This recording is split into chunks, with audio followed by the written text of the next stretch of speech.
everyone, so my name is Allie and welcome to my channel, and today I'm going to be talking about my TBR for the Latinx Book Bingo read-a-thon that I am hosting from September 15th to October 15th. So as you guys probably know if you follow me on Twitter, I am super excited about this read-a-thon. I've been planning it for a while with both Paula and Sophia, who I will link down below, and I've been trying to plan my TBR for the past few months, and I think I've gotten it to a few books that I'm really excited to read and that I think will work really well within the book bingo. So the first book is actually one that isn't on my TBR, but it is one that I've read before, and I figured that it'd be something good to add into the video and talk about just a little bit if you guys are interested in reading it for your own TBR. So that book is Final Draft by Riley Redgate, and this book is about a girl and she is in a creative writing class, and her teacher in that class absolutely loves her writing and is very supportive.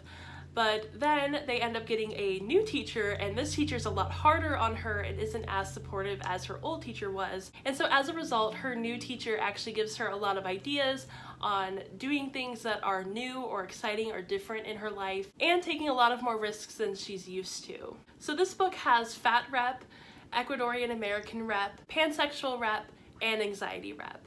So it can kind of fit into a lot of different categories within this book bingo, and if you guys don't know, you can definitely double up or even triple up or whatever. You can totally fit your books that you want to read into as many different categories as they are applicable, and that's totally fine, and this one would definitely fit into quite a few boxes. So the next book is kind of a bit of a wild card for me. I'm not totally sure if I'm going to read it, but it's kind of tentatively on my TBR. That book is They Both Die at the End by Adam Silvera, and I have talked about this book a bit in the past on my channel, and I've kind of said that I might never read this book, but I'm deciding to give it a chance because I really want to enjoy this book and like it and kind of join in on the Adam Silvera hype train. I just don't know yet if I'm super committed to reading this book, but it does definitely fit into quite a few of the boxes on the book bingo. So for some of the rep, one of the main characters, Mateo, is both queer and Puerto Rican, and the other main character, Rufus, is bisexual and Cuban. So there definitely is a few different boxes that this book can fill, and basically if you don't know what this book is about, it's about these two boys, and they are both told that they are going to die on the same exact day, and so they kind of meet up on this app and start to talk and become friends, and that's about as much as I know about this book. I've gotten about 100 pages into this book, so I do know quite a bit of the beginning, but that's definitely all I really know about this book so far. So like I said, this may be a book that goes on my TBR, and it may be a book that I end up reading, but I'm not super committed to it either way. Okay, on to the books that I'm 100% definitely reading for this TBR. So the first book that I'm planning on reading for this read-a-thon is Love in the Time of Cholera by Gabriel Garcia Marquez. And I've actually read this book before, but that was in my AP Literature class back in high school, and I haven't read it since, but I do own a copy of it. And I've been really interested in revisiting this book because it was one of my favorite books when I was a teenager, when I was about 18 years old, but I don't know how I'm going to feel about it now, and I'm really interested in seeing what I think of this book now, especially since I've definitely grown as a person and a socially conscious person and all of that. So I feel like I may have different thoughts and feelings about this book compared to when I was a teenager, but I want to see how I feel, you know, as I absolutely loved the prose in this book. I loved, you know, the characters and the plot, and there's so many things that I love about this book, but I don't know if that was just because I was like a teenager or because I was in that class or what it was. But basically, this book is kind of like a historical fiction sort of book, and Gabriel Garcia Marquez writes a lot of magical realism. There's not a lot of magical realism in this book, but there is a little bit, and he is a Colombian author, and I'm pretty sure this is set in Colombia as well. And yes, I'm really excited to get to reread this book because I haven't, and it's been, what, 5 years?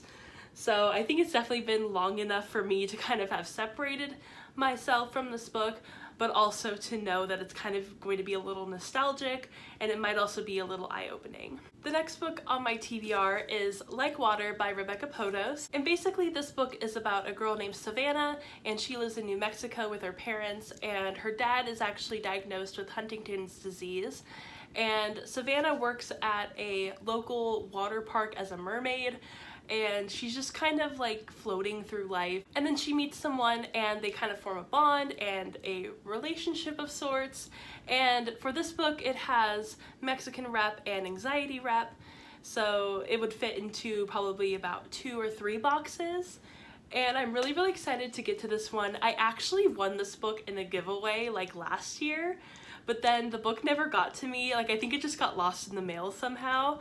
And I finally ended up having just to buy it myself, which is totally fine because I would have bought it anyway, even if I hadn't won the giveaway. So I'm really excited to read this, and I think I'm definitely going to like it. It sounds really interesting, and I've heard it's super character driven, so I think that it's going to be something that I'm going to really enjoy. The next book is one that I've talked quite a lot about because I'm super, super excited for it, and that is Undead Girl Gang by Lily Anderson.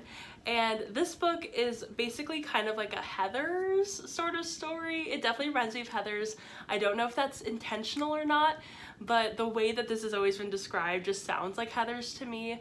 And basically this is about a girl and one of her friends ends up being found dead with a few of the popular girls that are also found dead. And a lot of people think that they have created a suicide pact, but the main character doesn't think that her friend would do something like that. So she ends up bringing those girls back to life to figure out what actually happened when they all died. So for this book, there is fat representation and Mexican representation, and also the main character practices Wicca. So this is definitely going to be an interesting book as well, and I think it definitely fits into quite a few different boxes. I think most of these books actually fit into quite a few different boxes. So you really have a lot of wiggle room on where you want to put your books, or if you want to like just group a bunch of boxes together to put into one book or whatever, you know, it's really up to you. And I'm super, super excited to get to this book. I've heard some mixed reviews about it, but I have really high hopes and I really, really think I'm going to enjoy it. So the next book in this TBR is The Girl at Midnight by Melissa Gray. And this book is really, really interesting because it's sort of an urban fantasy, but also kind of sounds like magical realism at the same time. So it's kind of a mixture of both. And I've heard it compared to Laini Taylor's books. So I think that sort of also adds to the magical realism element of this book. And basically this is about a girl and she lives in a world where there is like an underground world where people have feathers for hair, and that's about as much as I know about this book, and I'm really, really excited for it. The author is Puerto Rican, and she said that her culture has definitely influenced a lot of things about this book, so I'm really, really excited to get into it, and I'm just really excited for some Latinx fantasy, and I love this cover. This is one of the most beautiful covers I've ever seen, and I love just everything about it. It's just so beautiful, and I'm so, so ready, and I just love fantasy, so anything fantasy, anything Latinx, I'm definitely going to enjoy it. The next book in this TBR is also a fantasy, and that is Ruined by Amy Tintera. So Amy Tintera is a Mexican-American author, and this book is basically a fantasy story about revenge. The main character's homeland has been ravaged, and her parents are dead, and her sister has been kidnapped, so she is on a mission to get back her sister. And this one definitely seems really, really interesting and definitely gritty and a little darker of a fantasy. And I'm really excited about this book. I have started it, and I didn't end up finishing it because I kind of read it when I was in a slump a few months ago, and I couldn't possibly get through it for some reason. But I did definitely like what I had read of it when I read it back a few months ago. So I'm really excited to get into it for this read-a-thon, and I hope that I'm really going to like it.